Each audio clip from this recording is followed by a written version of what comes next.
Most Romans, including gladiators, were much shorter back then than the average person is today. Obviously, it's dependent by region and time period, but back then the average woman was around 5'1" and the average man was around 5'5". When I visited Rome, I toured what is now an underground old gladiator school. While I was walking through the halls and going into different rooms, I had to duck my head every single time I passed through a doorway, and I'm 5'9" for reference. Now, I knew that humans were shorter in the past, but it was really cool to actually experience walking exactly where they once walked. That said, it's not for certain that low doorways and low ceilings were only because people were shorter, because Roman buildings did vary a lot, and doorway heights and ceiling heights depended on the building's design and purpose. Lower ceilings also led to way quicker heating of rooms and hallways. But still, standing there and walking around definitely made the difference in average height feel much more real. This mosaic fragment was once a full floor piece of a wealthy family villa in Byzantine Lebanon or Syria. Mosaics like this were typically used to decorate the flooring of wealthy family villas. This man is leading a giraffe, and at the time, giraffes were considered exotic animals, since they weren't native to the Mediterranean region.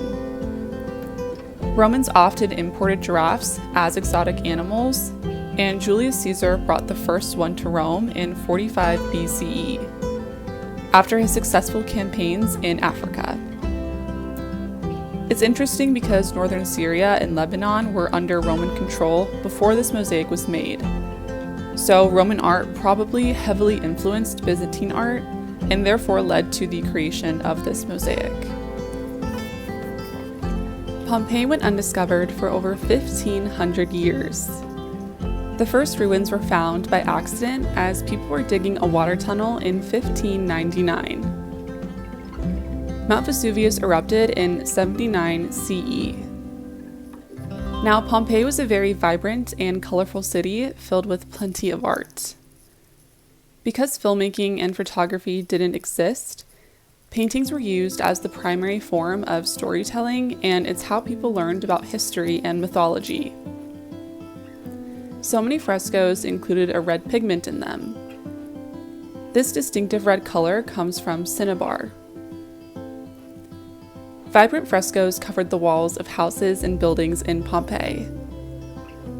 This fresco shows a Pompeian woman of high status holding a wax tablet and a stylus. By the gold in her hair and her gold jewelry, we can see that she was of high society. This fresco shows a riot that broke out in 59 CE during some sort of games held in an amphitheater. The emperor at the time, Emperor Nero, closed the amphitheater for 10 years after this event. This fresco is some sort of music lesson. The instrument being used is a kithara, and kitharas were a very popular ancient Greek musical instrument. They are historically significant as the linguistic root of the word guitar. The Colosseum is 1,937 years old. In the year 64 AD, there was a large part of Rome that caught on fire and completely burned. This is when the emperor at the time, Emperor Nero, wanted a giant palace built for him with a huge lake next to that palace. Now, the people of Rome essentially hated Emperor Nero and his palace, so when he was brought out of power and Emperor Vespasian took his place after a civil war happened, he had the palace destroyed and the lake completely drained. The Colosseum was then built on top of that drained lake. This was an act of Vespasian wanting to give the land back to the Roman people and also a way to distract them from politics. When Emperor Nero had his palace built, he also had a 98-foot bronze statue made of him. This statue is called the Colossus of Nero. Hence, people started to call the Colosseum because of its proximity to that statue. The Colosseum was originally called the Flavian Amphitheater due to the emperors who helped build it being a part of the Flavian dynasty. This is one of Michelangelo's unfinished marble sculptures dating all the way back to the 1530s. It's located in the Accademia Gallery in Florence, Italy, and it's not the only unfinished piece there.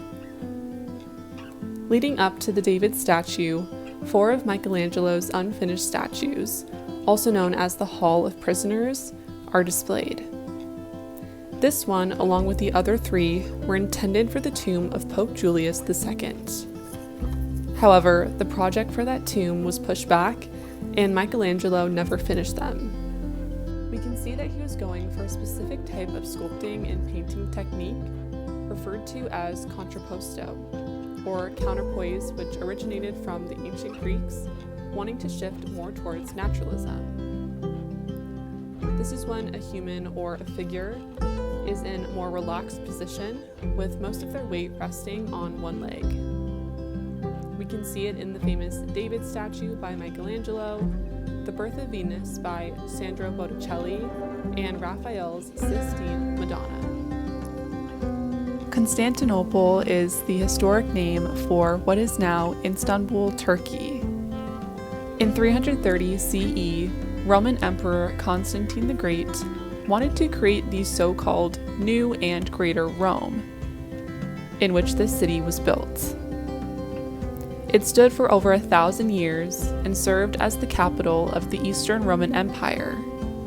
But in 1453, a massive 53-day siege took part by the Ottoman Empire, and Constantinople fell, marking an end to the Middle Ages and medieval era.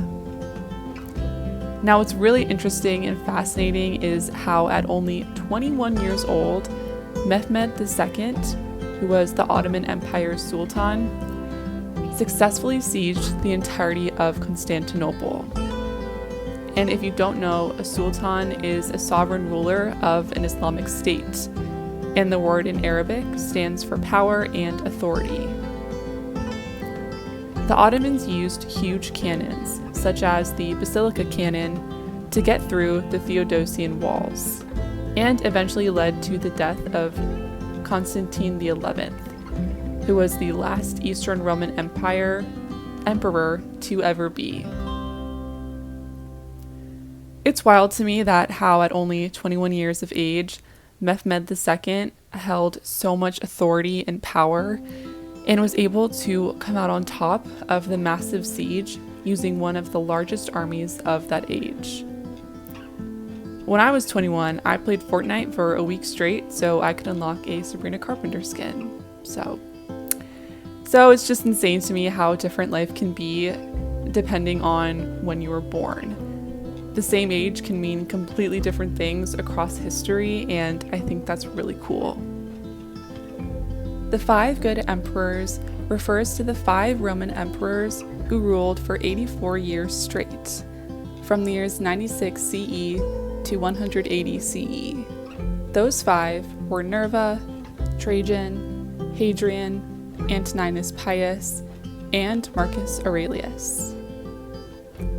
During this era, the Roman Empire experienced significant peace, stability, and wealth for 84 years straight.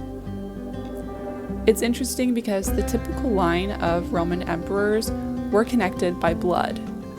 A father would die and his son would take the throne, and so on and so forth.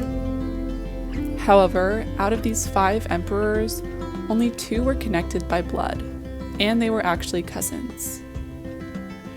So instead of having an heir from birthright, these emperors would actually go out and select an adult male who they thought was legitimately capable on taking on that emperor role. They then would adopt them, which resulted in them being able to take the next step as emperor. Nerva, who was the first among the 5, kept Rome from entering a civil war. He passed laws to help the poor and ultimately started the chain of good emperors. Trajan expanded the empire to be the biggest it ever was. This was a result of the conquest of Dacia. Hadrian was able to protect the Roman Empire's borders extremely well and created multiple structures that maintained strong and controlled borders, such as Hadrian's Wall.